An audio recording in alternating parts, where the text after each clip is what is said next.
колеги. Денеска и овие денови разговараме за разрешување на неколку министри, но целта не ја видовме, односно зашто се разрешени овие министри. Слушнавме многу работи, слушнавме од нелегитимниот премиер дека има разрешување, но зашто никој не знае. И видите намерно тоа се прави да не се кажат груби зборови према алтернатива, зашто не знаете кога ќе им затребаат на СДСМ. И тоа се случува во политичката сцена неколку години. Но ред со ред. Моментално, двете најголеми политички партии во албанскиот блок ќе станат една влада. Тоа значи дека најголем дел на албански представници ќе влезат во владата на Ковачевски и предпоставувам дека најголем дел на нашите сограѓани албанци, сите оние проблеми што ги имат, ќе им бидат решени. Но и претходна алтернатива имаше своји министри, претходно и БЕС имаше своји министри, и може да видиме дека сите овие политички партии од албанскиот блок овие неколку години учествува во власта и си ги смени адресовите. Но дали албанскиот граѓанин живее подобро? Не верувам. Дали македонскиот граѓанин живее подобро? Не. Дали овие неколку години од кога владее СДСМ е лед во место? Да.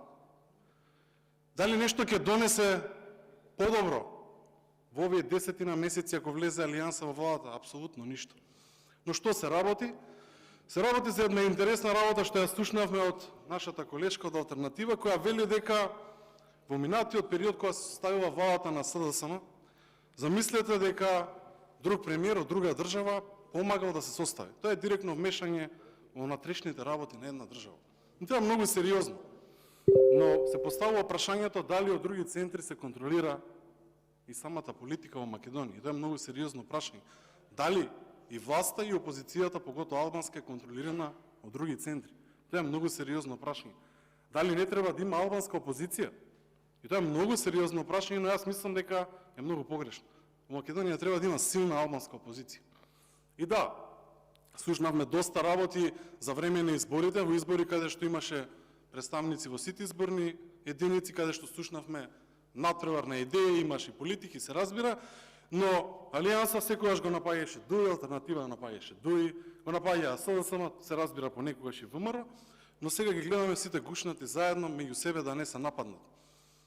Изминативе месеци постојано се прави кворум од страна на албански опозициони партнери и се поставува прашањето дали има договор за се тоа. И дали има некој договор кој треба да ротираат албанските партии за да бидат во власта. Но пак прашањето е дали во Македонија подобро се живее. Дали Македонија иде во подобра насока? Не.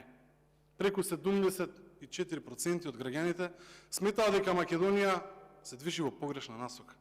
Тоа го направија сите овие политики изминативе години. Дали Македонија станува центар на корумпираност? Да. На сите оние извештаи може да се видат.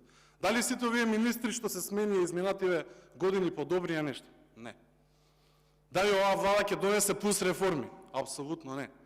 Дали слушаме во говорите и на премиерот и на останатите 95% демагогија и 5% што сработиле? Да, бидејќи само 5% сработиле. Многу малце. Другото е сува политика, прогон кон ВМРО, навредување на ВМРО ДПМН и така натака и така натака. И што се сведува? Продолжува животот, но граѓаните живеат потешко. Дали ова тој живот за сите што го ветуваа СДСМ, што го продолжуваат и други албански партии? Мислам дека не. Кога се зборува за криминал и корупција, многу е важно да се потсети алтернатива, Алијанса и така натака, дека секој ден постојано збореа против ДУИ. Постојано имаме еден куп изјави каде што може да ги прочитаме, каде што можеме да видиме дека се злото, дека се канцерот. Сега тоа воопшто не смета. Зашто не смета? Дали други центри тоа го командуваат или дали се тие партии гума за спасување на Али Ахмети?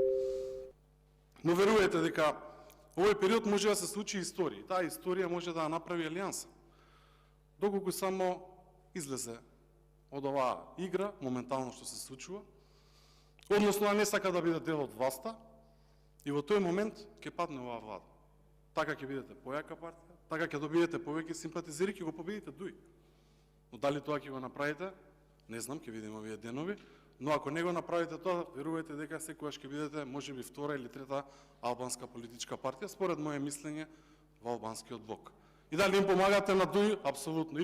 И секогаш кога ќе ве третираат понатака низ медиумите дека им помагате и сте нивната гума, за жал, тоа вие сами го правите.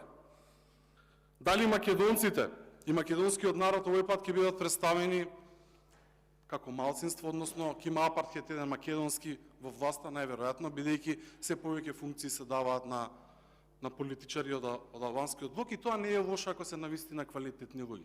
И нема збор. Но гледаме дека само се лицитира со луѓе и првата реченица на Ковачевски беше: овде не се работи за имиња. Не, апсолутно се работи за имиња, именување на адресови. Да слушнеме дали е задоволен од министра за здравство. Дали политиките што ги водел тој министр се добри? Не слушнавме ништо. Се распукаа неколку дена на телевизија за да се покаже дека нешто не е во ред, но ништо не слушнавме зашто се менува министерот за информатичко општество. Што е причината? Само политика. Тоа е причината и многу внимателно со зборовите разменети за утре да може да има нови комбинации и така натака. Но реалноста е да се зголеми мнозинството, а на крајот од денот нема да се зголеми. Туку само ќе се сменат дресовите. Не пак е подсет. Мора да се знае и граѓаните да знаат што се говореше изминативе месеци и години. Дека господинот Таравари постојано велеше дека нема да учествува во пазарење со ДУИ. Тоа се случи. Се велеше дека од нивна страна дека нема да бидат во влада со ДУИ, со СДС, со криминалци кои го прават криминалот. Денеска не слушаме апсолутно ништо од нив. Преска кажа, повторно ќе спомнам, и јас кога бев носител, постојано на дебатните емисии се збореше дека најголемиот канцер е ДУИ. Некако и тоа се заборави, или не е така, или е така. Тоа треба вие да го потврдите. Но што се случува во реалност? Реалноста е сосема поинаква. Ќе продолжат проблемите во здравството. Кој да биде нов министер нема да ги подобри, бидејќи самата влада е неспособна и не работи. И нема доволно реформи. Дали ќе има нови капитални инвестиции? Не, нема да има, бидејќи нема интерес од власта за такво нешто.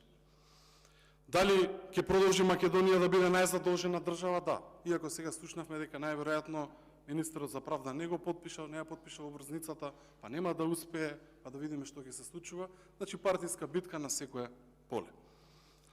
Дали нешто видовме реформи последниве години во Министерството за информатичко општество и администрација? Не. Освен во администрацијата, каде што се вработи еден куп луѓе блиски до власта.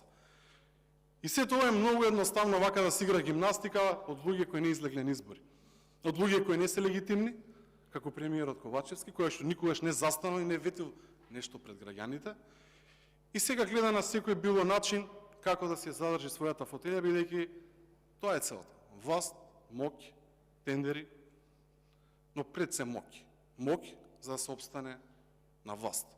Ова го говорам најдобронамерно, бидејќи и професорката Силјановска Давкова многу убаво кажа: не може сите партии во власт.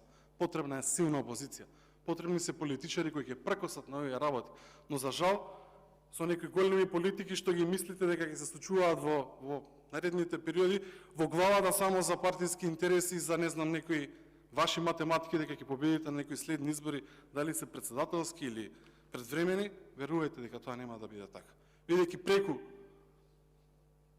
75% од граѓаните се незадоволни, а на анкетите може да видиме дека двоцифрен број ќе биде разлика кога да се случат изборите во корист на ВМРО-ДПМНЕ. Затоа, уште еднаш, не слушнавме зашто се разрешени овие министри, не слушнавме што е целта, само слушнавме дека се менуваат дресови за некој да обстане во својата фотелја. Тој тука го нема, но ќе го нема и од политичката сцена. Благодарам.